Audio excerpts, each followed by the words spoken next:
नमस्कार, सत श्री अकाल। आप सबका स्वागत है ऋषिकेश ब्लॉग में। ऋषिकेश को केदारनाथ, बद्रीनाथ, गंगोत्री और यमुनोत्री का प्रवेश द्वार भी माना जाता है। ऋषिकेश का शांत वातावरण कई विख्यात आश्रमों का घर है। जी हाँ, हर साल यहाँ आश्रम में बड़ी संख्या में तीर्थयात्री और विदेशी पर्यटक आते हैं। यहाँ ध्यान लगाकर मोक्ष की प्राप्ति करते हैं और विदेशी यात्री यहाँ योग सीखने आते हैं। आज इस ब्लॉग में हम दिखाएंगे आपको राम झूला। ऋषिकेश के सबसे प्रसिद्ध पर्यटक स्थलों में एक ये भी है, राम झूला और लक्ष्मण झूला। हरिद्वार से राम झूले तक का सफ़र 27 किलोमीटर दूरी पर है। ऋषिकेश में बहुत से तीर्थ स्थान देखने लायक हैं। राम झूला ऋषिकेश के एक प्रमुख लैंडमार्क के रूप में जाना जाता है। ये स्थान मुनि की रेती से 3 किलोमीटर की दूरी पर है। यहाँ गंगा नदी के ऊपर एक लोहे के पुल का निर्माण किया गया। ये पुल लक्ष्मण झूले से भी बड़ा है।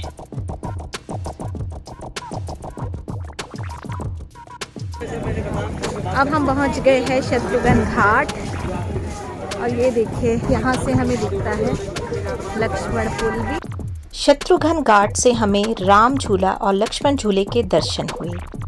बता दें, राम झूले पुल का निर्माण 1980 के दशक में किया गया था। गंगा नदी पर बनाए इस पुल से तमाम लोग गीता भवन, स्वर्ग आश्रम और परमार्थ निकेतन के लिए जाते हैं।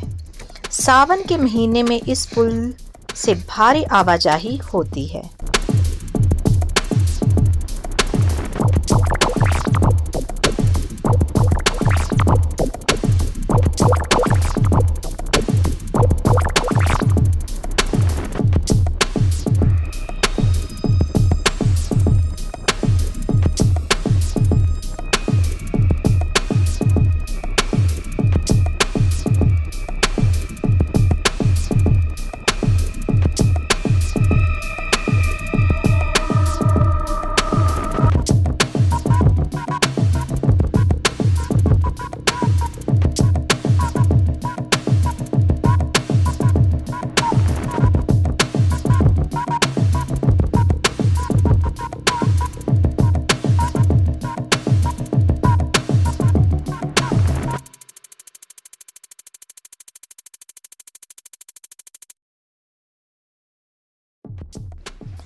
सावन के महीने में इस पुल से भारी आवाजाही होती है।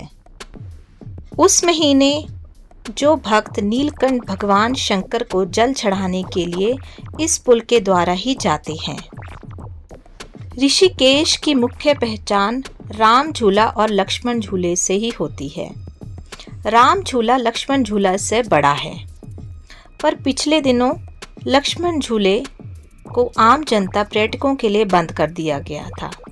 अब उसका निर्माण का कार्य चला हुआ है, इसलिए हम उसके दर्शन आपको नहीं करवा सकते। हम आपको राम झूले के दर्शन करवा रहे हैं, तो चलिए हमारे साथ, हम आपको राम झूले के दर्शन करवाते हैं। अब हम जा रहे हैं राम झूले पर।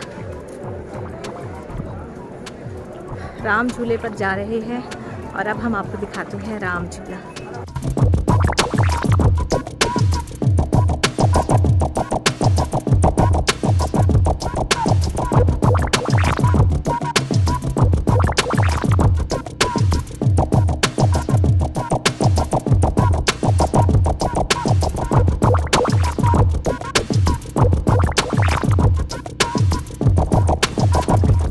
हरिद्वार ऋषिकेश ब्लॉग में ये था राम झूले का सफ़र।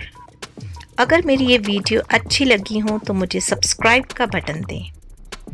अब हमारा सफ़र यहीं पे ख़त्म हो रहा है और हम चल रहे हैं अपनी वापसी की तरफ। तो good bye from my side.